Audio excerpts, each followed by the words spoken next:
તો આ તરફ પંચમહાલમાં ભારતીય જનતા પાર્ટી દ્વારા સેન્સ લેવાની પ્રક્રિયા શરૂ કરવામાં આવી છે। તાલુકા જિલ્લા પંચાયત માટે આ સેન્સ પ્રક્રિયા 6 નિરીક્ષકોની અધ્યક્ષતામાં સેન્સ પ્રક્રિયાની શરૂઆત પંચમહાલમાં 178 તાલુકા પંચાયતની ચૂંટણી છે।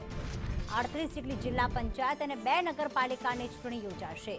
તો સેન્સ પ્રક્રિયા 2 અલગ અલગ ઝોન મુજબ ચાલશે।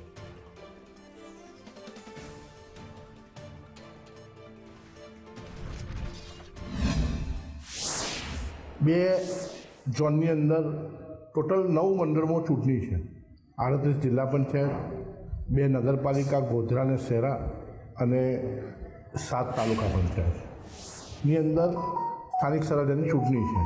એના માટે ઈચ્છુક ઉમેદવારો, ભારતીય જનતા પાર્ટીના જે ઈચ્છુક ઉમેદવારો છે એ લોકો આ સેન્સ પ્રક્રિયાની અંદર જોડાશે અને પોતાનું ઉમેદવારી માટે ઈચ્છા વ્યક્ત કરશે પ્રદેશના આગેવાનો સાથે, અને ઈચ્છા વ્યક્ત કરીને અહીંથી એમને એમનું માર્ગદર્શન લઈને જશે।